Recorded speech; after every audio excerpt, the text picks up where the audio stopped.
Hey, good morning. Happy Monday. We get another week to continue building the lives and the careers that we want. And as a quick reminder, if you're watching this on Monday or any other day of the week, I want to remind you that today is not just another day, and this week is not just another week. It's not something to just get through.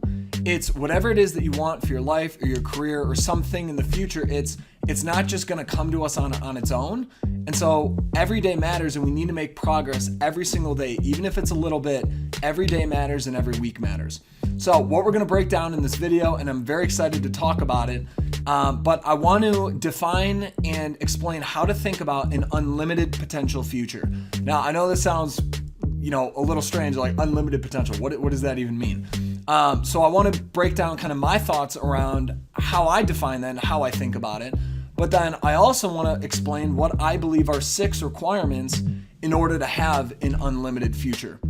And a lot of people don't think that certain things are possible, or certain things are so unlikely or so unrealistic that it can't be achieved. And so I want to define what are 6 things that are absolutely required in order to have those or, achieve those types of things. But then the last part that I want to talk about, which is arguably the most important part of the video as well, is what are the 2 most common and the 2 limitations that the vast majority of people have in their lives. And when I think about where I started or where I was 2.5 years ago, 100% I had both of these limitations. And now as I'm working with people one-on-one and I'm beginning to see a very large population of different types of people, different backgrounds, different career paths, different lifestyles, different cities, these 2 limitations are everywhere. Most people have either one or both of these. And so we need to know what they are to know how to shatter them. And then once we shatter them, then we can actually allow ourselves to begin thinking about, most people don't even let themselves think or dream about certain goals because it's so unrealistic to them or it's so improbable to them. So let's talk about the requirements. Well, first let's define it. Then let's talk about what are 6 requirements that I believe we do need in order to have that. And then what are the 2 limitations? And then how can we begin to think about getting rid of them? So let's dive in.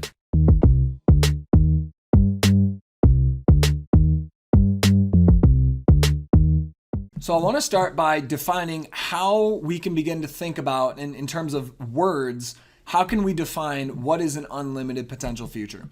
And so I've consolidated it down to what I believe is a good sentence that defines it, and I want to share that with you. So unlimited potential is having the ability to create a future vision and achieve it without permitting anyone or anything to stop you. So again, it's unlimited potential is having the ability to create a future vision and achieve it without permitting anyone or anything to stop you. So we create the future. We envision it. We imagine it. But then in order to actually build that, we need to work day after day, week after week, month after month in order to build that. Now, most people allow someone or something to stop them. And an unlimited potential is when you actually allow yourself to imagine this incredible future, whether for your life or your personal life or professional career, but then you actually go ahead and build it without allowing anyone or anything to stop you. Now, I want to use a metaphor in order to kind of, and it's from nature, but I think it's a good example of how we can realize that we're not actually limited in many different ways mentally. But in certain ways, most other people are limited and they allow themselves to be limited. So the metaphor is most people have heard of the redwoods in California, and they are the tallest trees in the world. They're absolutely massive. And the tallest tree is called the Hyperion, and it stands at like 380 feet tall, which is taller than Big Ben in London. I mean, it's just monstrous. And what's super interesting was in 1991, there was another redwood that had fallen during a Pacific storm, and it was called the Dyerville Giant.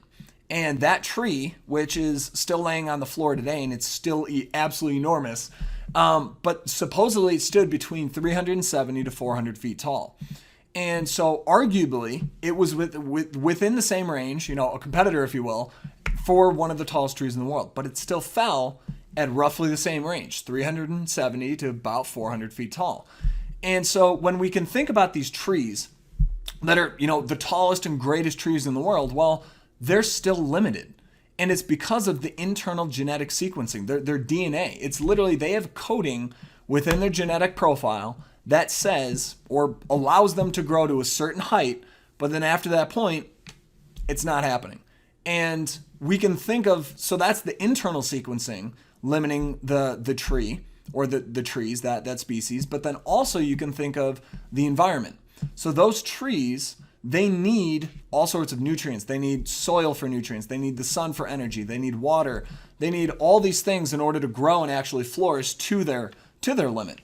But they were also physically limited by their environment because they could only reach so much soil. They could not continue expanding the root system. And what a lot of people don't know about the redwoods, and I didn't until I started researching it, but they're actually not super deep root systems. Instead, because of the profile of the geography, those roots actually expand out, and they're more outwards than they are down. But they're still limited because you have all the other, trees and shrubbery, whatever. So these trees are limited internally, but the trees are also limited externally. So that's an example in nature where we can see it's impossible to have an unlimited potential in that example. And if we think about ourselves physically, we all have DNA. We're all 99.9% genetically the same. And we're nothing more than 40 billion cells put together in this giant, organism. But we are capped. I'm 6'4". I'm not getting any taller. I'm capped out. But what's fascinating is, as humans, we have our brain. And our brain is unlimited, as far as we know, in terms of being able to learn and grow and expand and understand more. And then on top of that, we have an ability to access new people, new resources, and with technology, we can talk to, communicate, reach out to, and we have global access. So in terms of our external environment, our ability to expand physically and reach more people and do more in the world, with technology especially, we are unlimited in that capacity. So internally, our mind is ever expanding. We can continue developing and growing it. Our mind is not limited. And then also our ability to influence or to impact and to continue reaching. Technically we are limited by the world, but I think that's more than enough for one person or for a group of people. So kind of the big thesis here is we need to realize physically, in terms of our height, our genetic DNA makeup, yes, we are capped, we are limited, but actually with CRISPR and other technologies, that might change in the future. But right now, we're not going to grow any taller. Our muscles aren't going to change. Like physically, we will not change. But in terms of our mental ability and our ability to communicate and add value and impact the world, both of those, in terms of environment and external and internal, both are completely unlimited. And yet most people live limited lives. And the question is why? Why? And when I think about why did I live a limited life before, and why do most of the people I work with in one way, shape, or form, they're limiting themselves? Well, there's two main things that are limiting people. And I'll talk about those at the end of the video. But before we dive into the reasons or the two biggest blocks, I want to first talk about what are the 6 requirements that we must have, or I believe that we must have, in order to achieve an unlimited potential future. So the first factor that I believe is required for an unlimited future and an unlimited potential is we need time. And it's only with time or only with patience do we have time to solve problems or to work, to build, and within time we need 2 things. We need patience and we need focus. And the reason those two go hand in hand is nothing that human beings, all throughout history, nothing incredible that humans have created or built or invented or the lives that certain people that we look up to and we emulate, we see their lives and their careers and we're like, wow, how did they do that? None of that happened in a day or a week or usually not in a month or a year. All of them were long-term projects. And the biggest trap that a lot of people, in terms of this time part, that people fall into is they just want instant gratification. And a lot of people think instant gratification, they immediately think, flipping on social media or email or, video games or something like that, or eating food. And it's like, yes, those are instant gratification, but I almost want to say, like, pull yourself a little bit further out and look at it as most people are making decisions in their lives and careers based on the next 3 months or the next 6 months or even the next year. And it's, a year is a lot better than making a decision based on one day or a week. But what we need to begin to do, and we have to have the ability to do, is we need to give ourselves patience and appreciate the fact that nothing that, if we are imagining an amazing future for ourselves, that is a long-term project. And we need to have patience with ourselves. And we need to have patience with the process. Things are not going to work out well immediately. They never do. And so we need to learn from those things, have patience, appreciate the journey and the process, and stay focused on one thing or a small number of things for a very long period of time. And that is something that so few people have trained themselves to do, but it's only through that focus over a long period of time and with patience for the process are we actually able to build something that is remarkable. And we've all heard, Rome was not built in a day. And we can think about that quote and imagine, they built at the time the largest empire in the world.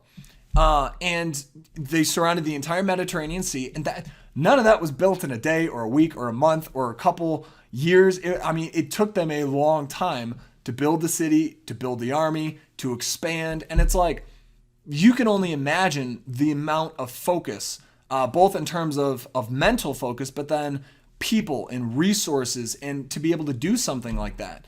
And similar with the development of any other nations or anything else that's been incredible, it takes a mass amount of focus and patience and a lot of time to continue building piece by piece by piece. But the exciting part is even though time itself is linear, when we look at the productivity of people within time or the progress that people make within time on different projects or different developments, that's nonlinear. So for every input, if it's linear, for every input, there's only one output.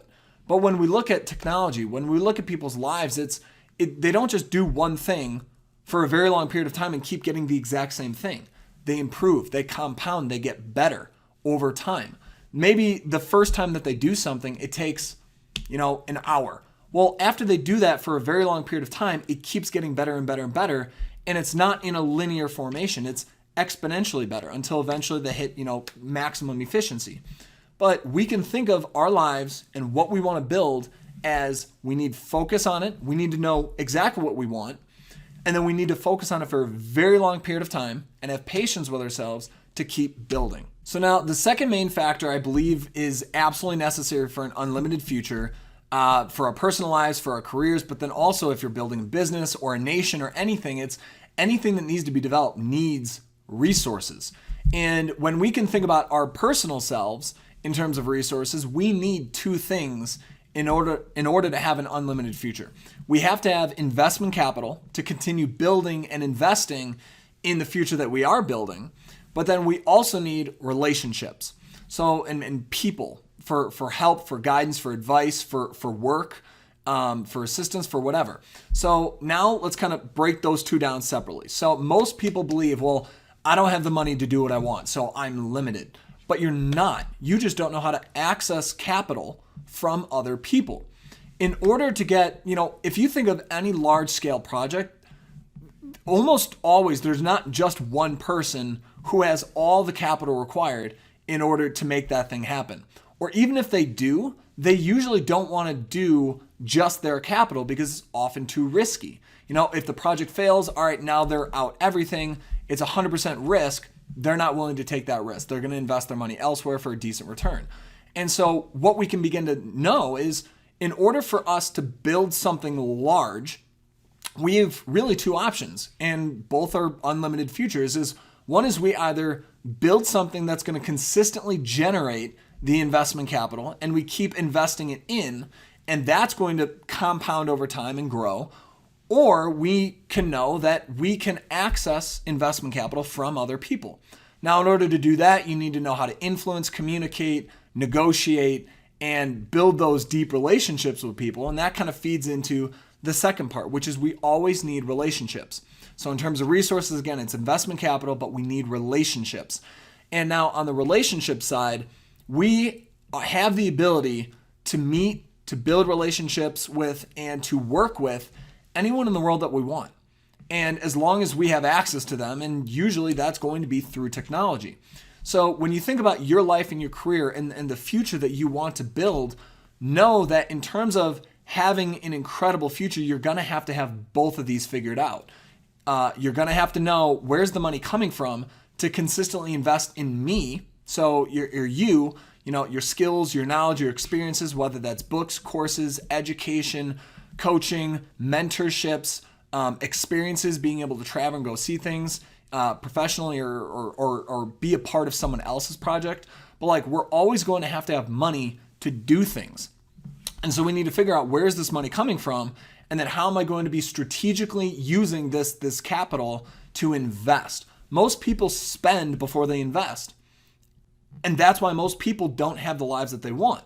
Instead, what we need to do is we need to generate the cash flow, and then we need to invest, really save to hedge our risk. We save, and then we invest in our futures, whether that's ourselves or the project, or in terms of, either profit or rent generating investments. But like, we save and then we invest and then we spend afterwards.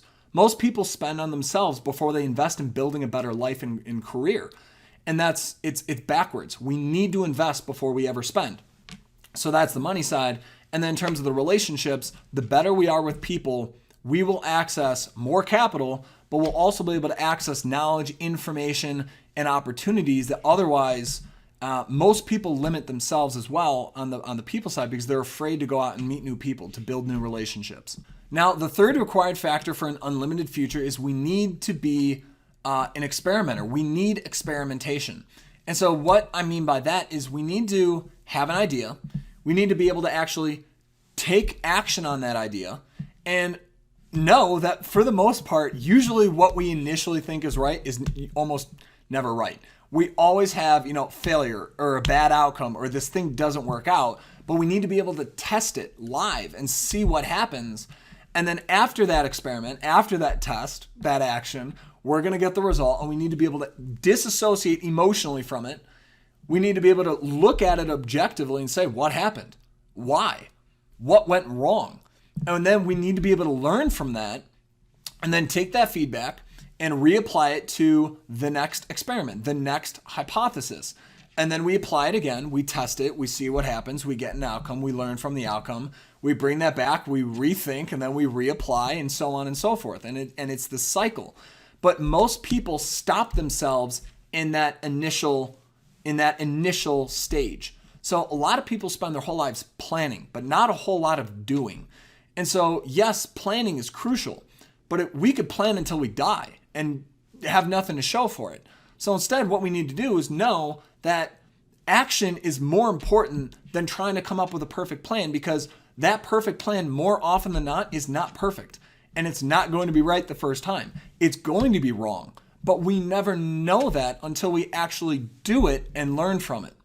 So the hesitation that most people have is they're afraid of being wrong. They're afraid of failing or rejection and fear. And we'll talk about all that at the end. But we need, in order to have an unlimited potential future, we need to accept and appreciate and expect that when we do something for the first time, it's normally not going to end up well. And we need to be able to look at that and not beat ourselves up, and not say, you're a huge failure, you suck, you're worthless, and just demolish ourselves. Instead, what we need to do is say, this is going to happen, or at least, I think that this is going to happen. I'm hoping this will be the outcome, but if it's not, I'm okay with that, because I know that that is one step closer to getting me to where I ultimately want to be. Most things in life, to get actually what we want, we need to be, courageous enough to take action and blindly kind of step into things, not blindly, but hopefully with an idea, but knowing that this thing might not work out. But it's only through that initial test, that initial action, are we ever going to get the clues or the hints or the insights or the feedback that is absolutely required in order to get to step 2. And most people believe that they need to figure out steps 1 through 10 before they ever take any action. And it couldn't be further from the truth. That's limiting yourself. So we need to know that for unlimited potential, we need to be willing to experiment, accept bad outcomes, learn from them, and consistently improve and iterate until eventually we do find the right direction and go where we need to go. All right, so now the fourth factor that I believe is required for an unlimited potential future is compounding growth.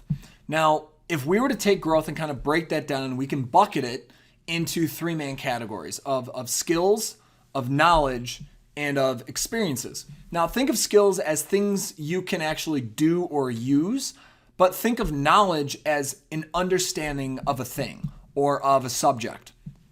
And then in terms of experiences, we've actually done something and learned from it. Now, there's an old Chinese proverb that I think is so relevant, and it says to hear something is to forget it, to see something is to believe it, but it's only through actually doing something can we understand it. And that's kind of the experience part.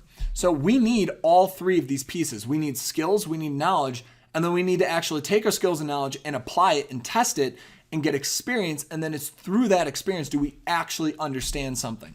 So most people, in terms of growth of knowledge, of skills, of experience, of their understanding of the work and their life and their career and the future, most people are just getting by.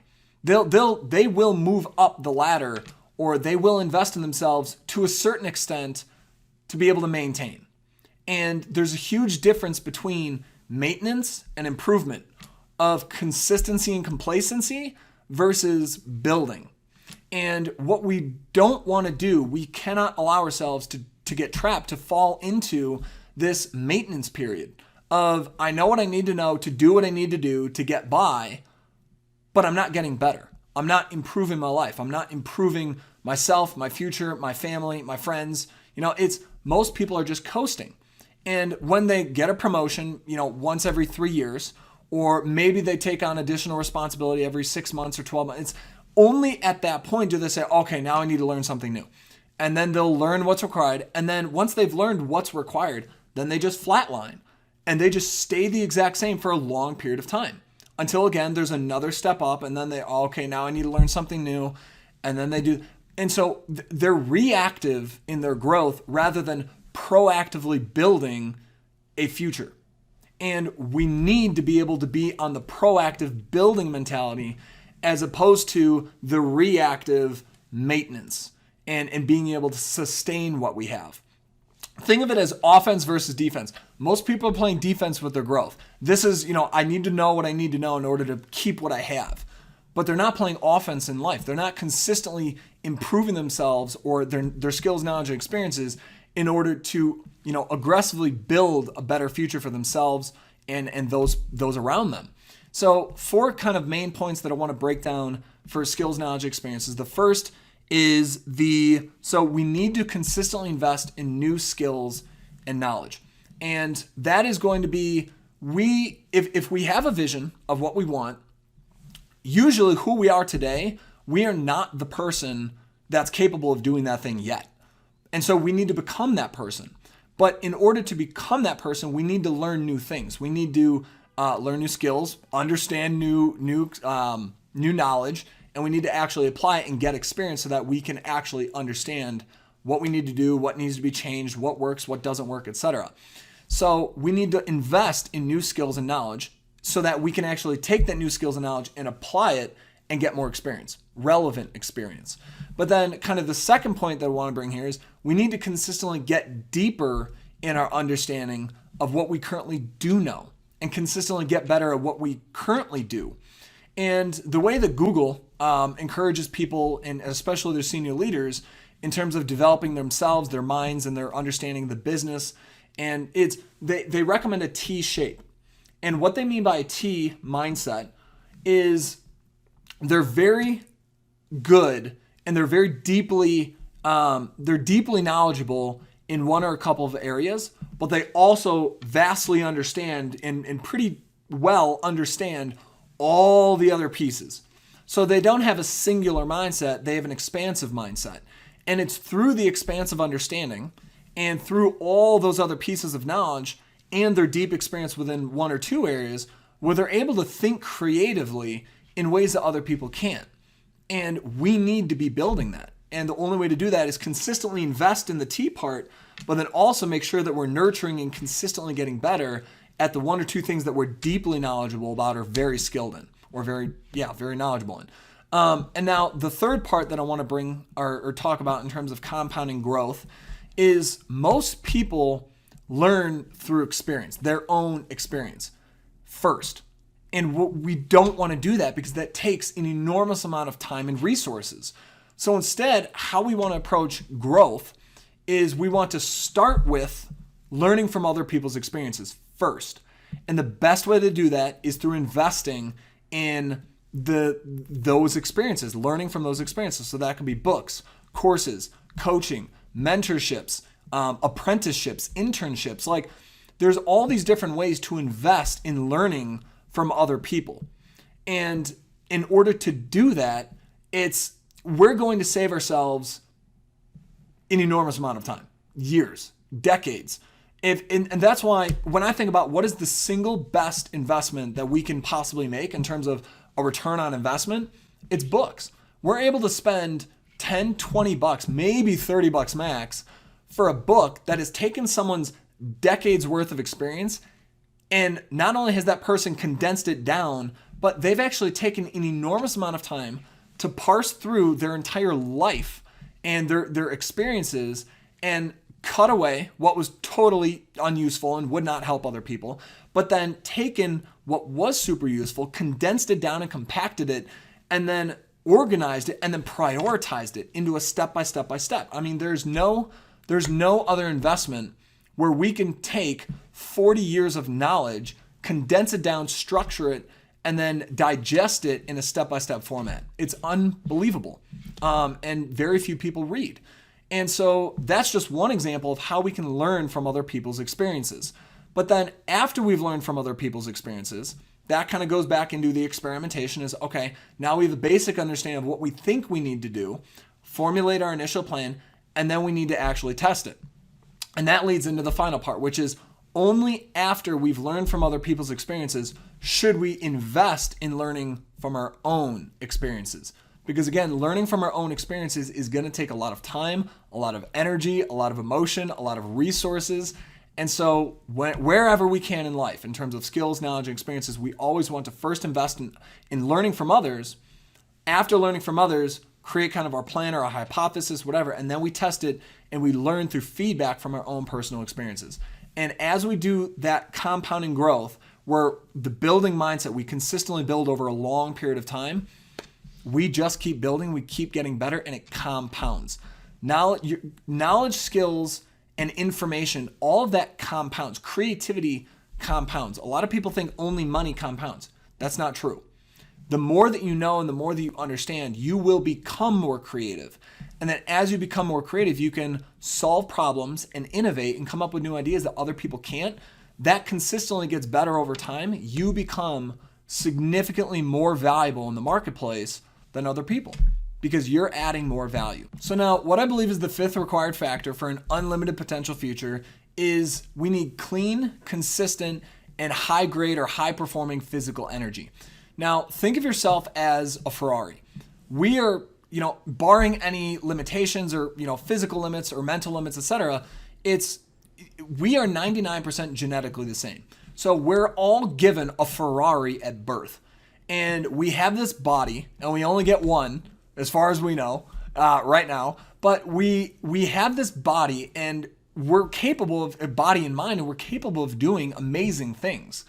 And so what most people do though is they're taking this Ferrari and they're putting sugar water into it or horrible low grade gasoline into this Ferrari.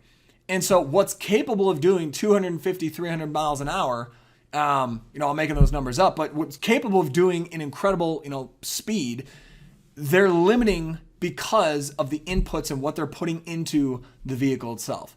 And so that is our body. Most people are eating garbage or doing things that are not good for them, or they're sleeping on average between 4 to 6 hours a night. And kind of in terms of a hierarchy of how our body is a machine, and that's all we are. We are a physical machine with chemical reactions going through it, And we have, if you want to add in the spiritual part, it's kind of like, imagine us with a body, we have a vehicle, and then a spirit within it. But if we don't take care of the vehicle, that's a problem. And so in terms of a hierarchy of what is most important to keep this thing running well, is we need sleep. Without sleep, we die. And that's because there are so many body functions that are imperative to not only keeping us going, but keeping us performing at a high level. We need repairs. We need to be able to, boost the immune system at night so that we can fight off disease, sickness, and all these other things. Most people don't know that the difference between 8 hours of sleep, 7 to 8 hours of sleep, and like 4 to 6 hours of sleep, your immune system is anywhere between 20 to 50% less effective. That's insane. But it's because at night, our body's producing the T cells, the white blood cells, the B cells, and all these other, the cells within our body that destroy pathogens. But without sleep, we're going to feel like crap.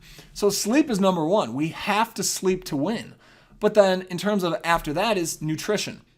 And this is, again, that Ferrari example. What we're putting into our body is going to absolutely determine how we feel. If we put garbage in, we're going to feel like garbage. And we need to be able to consciously focus on, am I eating healthfully? Am I drinking enough water? Am I doing things that is actually going to keep this body performing at a high level?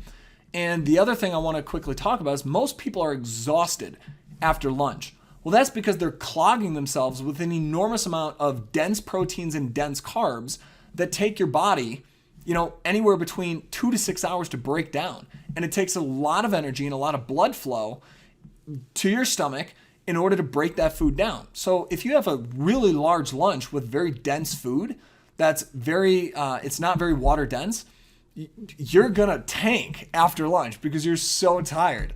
So sleep is number one, nutrition is number two, but then third is fitness. And think of fitness as amplifying everything within the body to keep yourself strong, to have the ability to turn it on when you need to turn it on. So in order to have the unlimited potential future, we need a vehicle that's actually going to be able to allow us to focus for a long period of time and continue to build and work at a very high productive level over an extended period of time. Most people are exhausted or tired or mentally fatigued, and they lose focus because they're so tired. So we need to take care of our bodies if we actually want to be able to build what it is that we want to build. And now the sixth, and arguably what I believe is the single most important factor out of all the 6 factors in order to have that unlimited future, is our mindset and our identity. How we think about ourselves and how we think about the world. And you can think of this as, a mindset, a philosophy, a worldview, a perspective, whatever you want to call it, but it's a way of thinking and registering the world around you and thinking what is possible, what is not possible, what is right, what is wrong, what is true, what's not true. What do you believe versus what other people believe?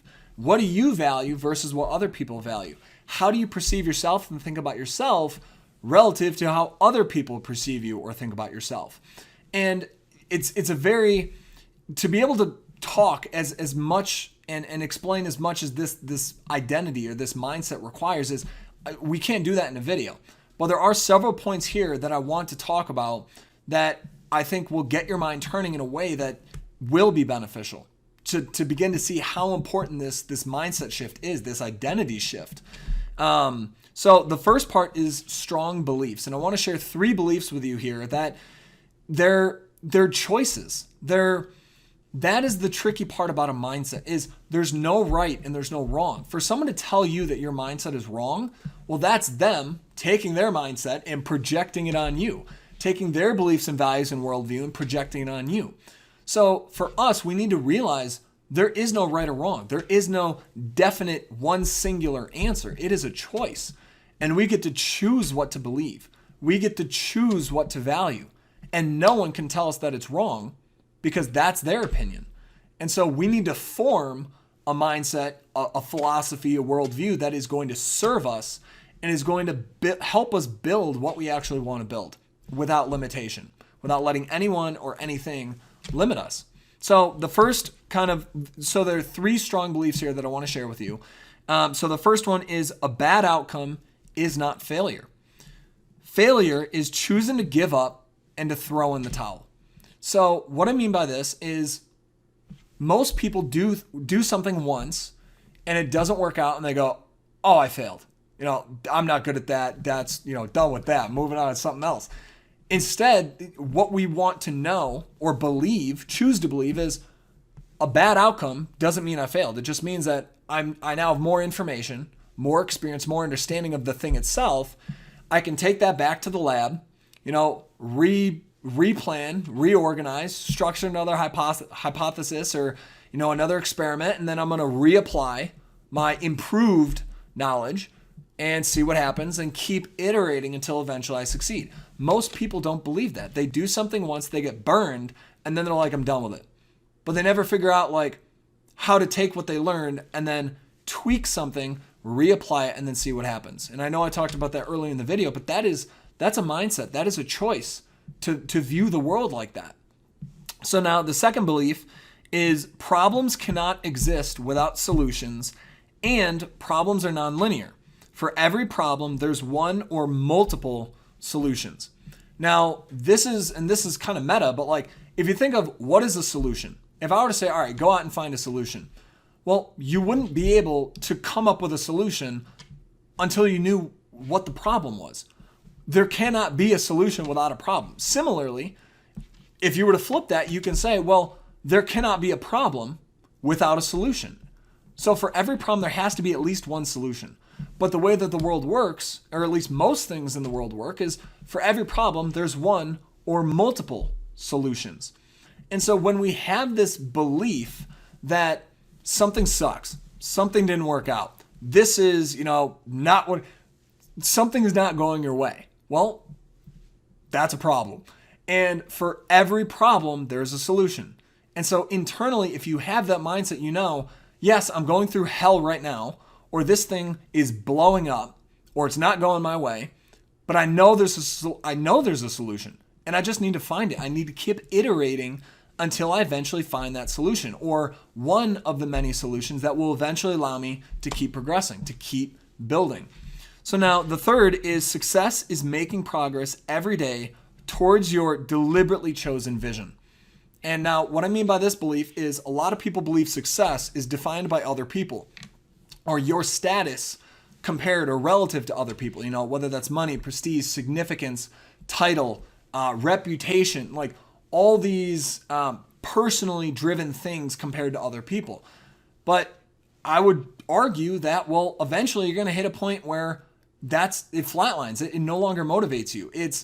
You feel empty inside because, maybe you tell yourself, all right, now I'm better, or I have more money, or I have everything I want. It's like, all right, well, where do you go from there?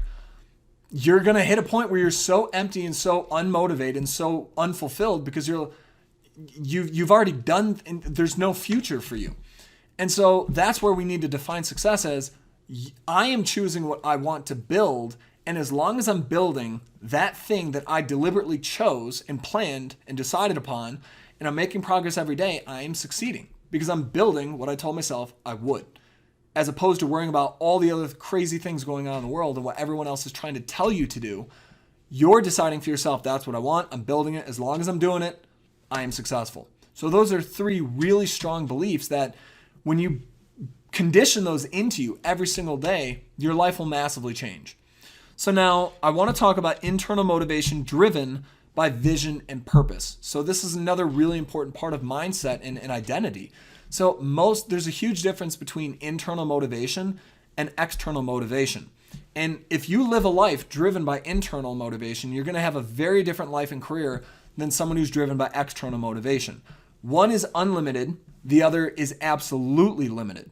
So if we live an externally motivated life, that means that we constantly need and require other people to tell us what to do, by when to do it, with what to do it. And we need input from the environment in order to get us to do anything. And the moment that we live that life, we know we're capped by the input. And the input is other people. Well, we're not able to control the lives and decisions and actions of other people unless it's done forcibly, but obviously that's against the law. So it's like we cannot allow ourselves to be capped by other people. We need to run our own lives. We need to manage our own expectations. We need to drive ourselves to be the best that we can become. And the only way to do that is through internal motivation. We get up in the morning early to do what we want to do. And there's a quote by Jim Rohn that it's funny and it's cool and it's exciting. And what he said when someone asked him, how do you consistently get up in the morning? And he responded with, well, it's pretty easy. If you were headed where I'm headed, you'd be getting up early too. And I love that quote because he had that vision. He knew what he wanted and it was exciting to him. And he wanted to build it. He wanted to keep making progress. And that is internal motivation. We don't need anyone else to tell us to get up. We don't need anyone else to tell us to read the book or to build the skill set or to do this thing that we know is going to be hard and most likely not going to work out the first time. But we're driven by ourselves to do that thing. And when you can apply that motivation, that internal drive over a long period of time with focus on a single thing for a long period of time, and you're taking care of yourself, you're consistently compounding your growth and all these other things, it's amazing things happen when we're driven by ourselves as opposed to needing other people to operate, to build our lives. So, and then after that, I want to talk about, patience and faith. So we already talked about patience in factor 1, which is time, but I want to talk about faith. Now, faith has a very spiritual association. People hear the word faith and they immediately think, God or the creator or whatever you believe. But I would almost say there's two ways of thinking of faith. So one, I personally believe, but I also encourage people to think of faith as faith in yourself. It's self-belief. It's believing that I don't know what's going to happen, but I believe I'll figure it out. And no one can tell you you're wrong, but no one can tell you you're right. Again, it's a choice. It is you accepting the fact that you don't know how something will turn out. There's absolute uncertainty. Most people live their lives only making decisions when they have 100% certainty that if I do this, X will happen. If I do X, Y will happen. But that's not how amazing things work. There's always uncertainty and risk in building something non-average, in building something extraordinary, or building something non-ordinary. And so we need to have faith in ourselves and our ability to actually take action and try and not know what happens, but believe in ourselves that, all right, whatever does happen, I will figure it out. I'll solve the problem because I know that for every problem there is a solution. I will find the solution. I'll keep iterating and iterating and iterating until eventually I find that solution. So that is faith. It's faith in yourself and self-belief that you have what it takes and you are capable of doing this thing. So then after that is independent thinking and creativity. So what I mean by independent thinking and creativity is you might have heard of like an echo chamber where, all right, you're a part of this environment or in this group of people where everyone believes the same thing. And because they believe the same thing, they just, someone says something and that person's like, oh my God, yeah, yeah. And then they spit it back to someone else. And it's just this, echo chamber and this kind of insanity. And that's how most of the world is most people believe what most other people believe. And if you believe the exact same things as everyone else, you're going to get the same results as everyone else. And so that's where we need to start looking and challenging other people's beliefs. We need to say, all right, if this is what most people believe, why do they believe that? And what you'll find is most people believe something because other people told them to believe it, or because everyone else believes it, now they believe it. And they're like, well, I'm not smarter than those other people, so what do I know? Or, because if that many people believe it, it has to be true. And so then they literally form their worldview, their mindset, their identity, their beliefs and values primarily based on their environment and other people around them. But in order to have an unlimited future, we can't do that. We need to be able to take a step back, challenge the beliefs that are commonly accepted. Because if we just accept everything as is and say, all right, well, this is what most people believe, so obviously it has to be true. Well, if we believe that, we're going to be capped and limited to the exact same lives, exact same careers as everyone else around us, or whoever's within that environment or the group, whatever. So what we need to do in order to have the unlimited potential future is we need to break that mold and separate ourselves and think, what do I believe and why? I need a reason. It has to be factual and logical. I can't just say, well, because these other people. So if you ever catch yourself saying, well, I believe this because they believe it, and obviously they know more than I do, or, if that many people believe it, then it has to be true. That's immediately where you need to catch yourself and say, hold up. Just because that many people believe it doesn't mean it's true. I need to do my own thinking. I need to ask myself and decide for myself, what do I believe? And what do I think is true? What do I think is the best approach? Now, you might be wrong, but the only way to know whether you're wrong is to form that thought, that structure, and then apply it and see what happens. Now, if you come up with your own idea and you apply it and it's absolutely a failure, well, now you know I was wrong and maybe the other people were right. But you never know until you actually challenge it. And the other thing is, if you look at all the most innovative people in the world, all of their ideas were almost direct contradictions to what everyone else believed. Simple examples, Copernicus and Galileo, their work proved that we were a heliocentric universe or a heliocentric galaxy. That was, they were ridiculed and rebuked and, pretty much banished because of that, because everyone was like, no, that's not how it works. The galaxy revolves around Earth. Well, you can imagine the heat that those people took. But the thing is they were not just accepting what everyone else believed around them. They were thinking for themselves. And by thinking for themselves, they allowed themselves the room to actually, the mental room, the bandwidth to be creative, to be innovative, to think of new ideas. And if you look at any of the tech innovators or any of the greatest investors, any of the greatest politicians that broke paradigms, it's all of those people were contradictory thinkers, or at least maybe not even contradictory, but they were independent.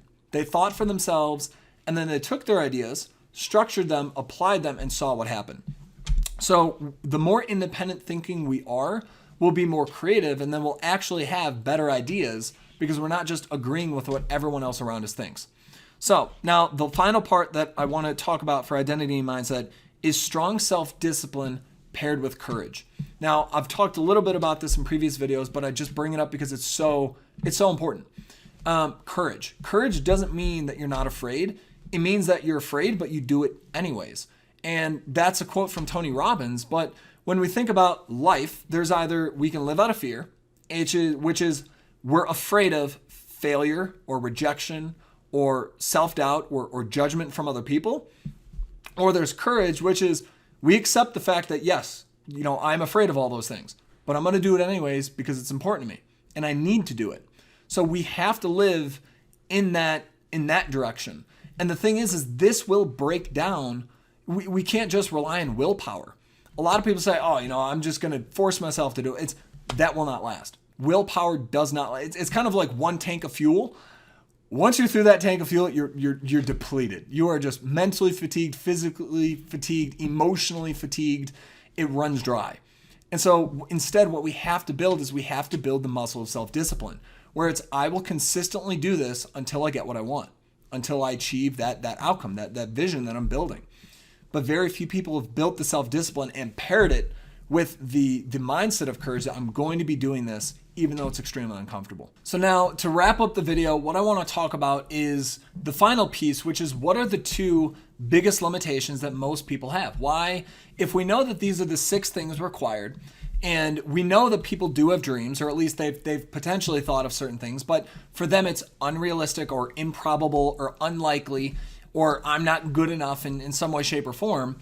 It's what are the 2 biggest limitations that people have? And the first one, and this is the vast majority of people, and this is, especially when I think about where I started, this was by far my biggest limitation. It was mindset. It was that final required factor. Identity and mindset and how you view yourself and how you view the world. So the biggest cap that most people have is self-doubt and fear. And that is something that everyone on earth has in some way, shape, or form. But it's how do we deal with it?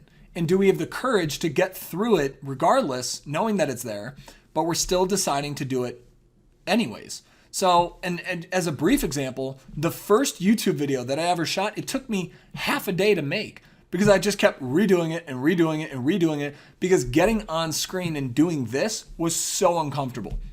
But now it's like, now that I've gone through that, I'm a lot more comfortable with it. And it makes, it's just easier to do now. But there are so many areas and instances in our lives, our personal lives, our relationships, our personal projects, our careers, pursuing something that we want. There's always going to be self-doubt. Everyone undervalues themselves in so many ways. And I've worked with people double my age, and I've also worked with people, the same age or younger, people in college. I've seen the whole spectrum now, and it's amazing to see that these things don't go away. It doesn't matter what stage of life we're in or what we're trying to accomplish. There's always self-doubt, and some people call it imposter syndrome, but it's self-doubt. It's undervaluation of it's unbelief in ourselves. So there's self-doubt, but then there's fear. And we're afraid of failure, of rejection, of being told no or being denied or being laughed at or humiliated or anything, painful. But then the third part is judgment from other people. It's the human condition to want to fit in, to be a part of the group, to be accepted, to be liked, to be a people pleaser. But the thing is we cannot live our whole lives based on the judgment of other people because, again, that limits us.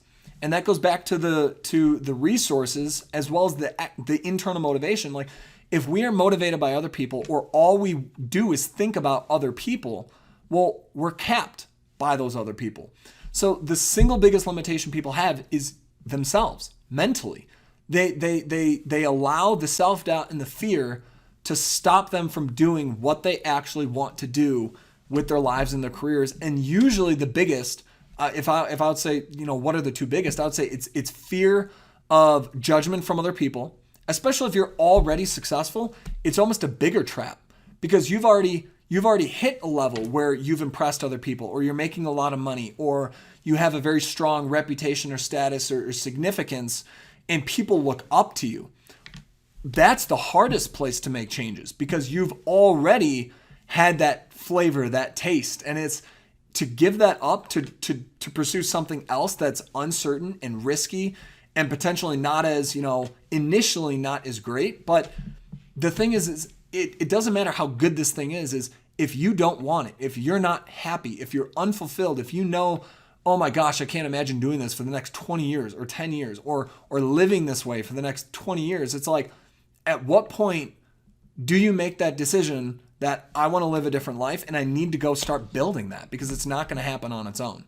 So it's fear, and it's usually judgment from other people, and the self-doubt piece. So know that if you were to take a hard look at why have you not made a decision to do something that you really want to do, and you know that you want to do, or maybe you've been deeply thinking about it and you're like, I don't know unless I try.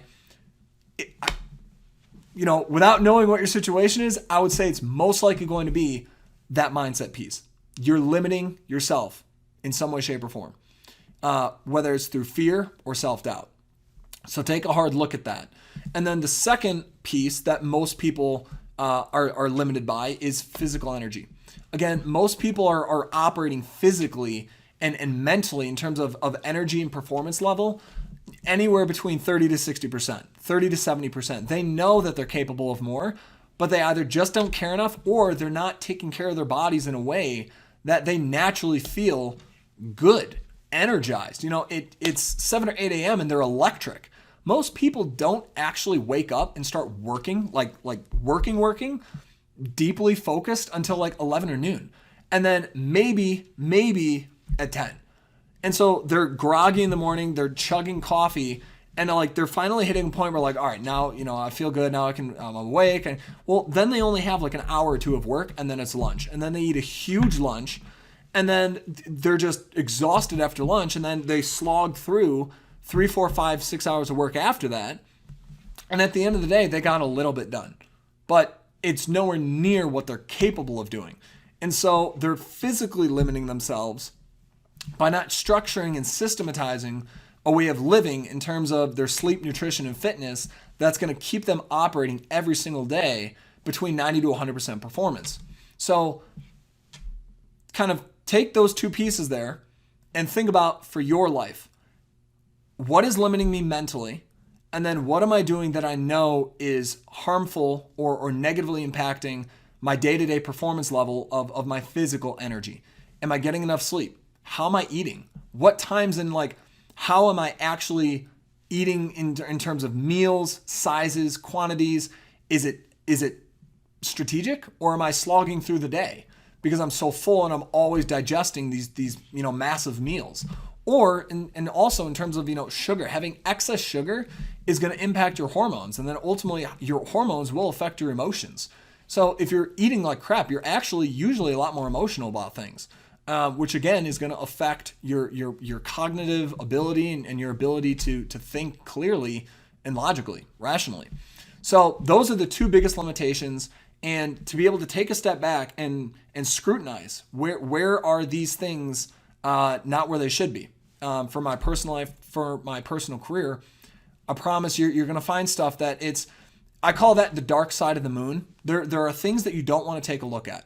There are things that you'd rather not think about. You'd rather, stuff them away in a closet. But like, those are the most important things. We need to go and explore those things, and we need to handle them. We need to take care of them and address them, because that is what's limiting our lives, our careers, from taking the risk or doing something that we know that we really want to do, whether it's a relationship or our personal lives or something in our career. It's going to be usually one of those two things. And then if I had to add in a third limiting factor, it's people don't consistently improve themselves. So again, most people are maintenance level in terms of their growth of their skills, knowledge, and experiences. They're maintaining. So if all we do is maintain, we are also limiting ourselves. So we need to have a building mindset of constant, never-ending improvement, of Kaizen, if you will, whatever you want to call it. It's consistently getting better.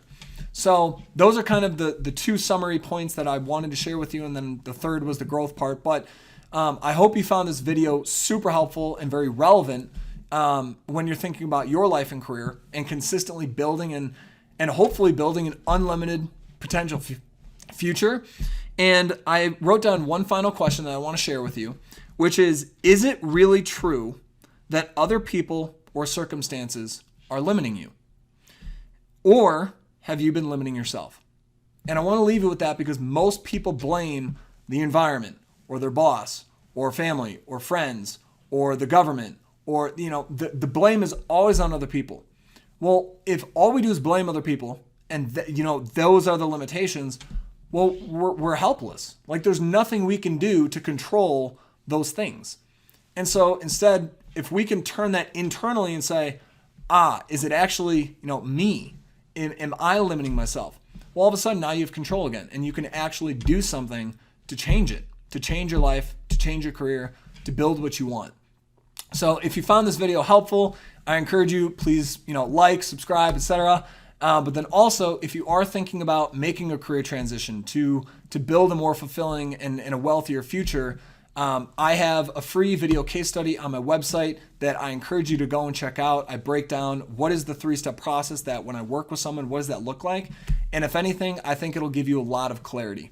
So again, thanks so much for your time. I hope you found this video helpful. I know this was another long one, but again, I want to be able to share this stuff because I think it's so valuable. So have an awesome week, continue building, and I'll see you next week on Monday.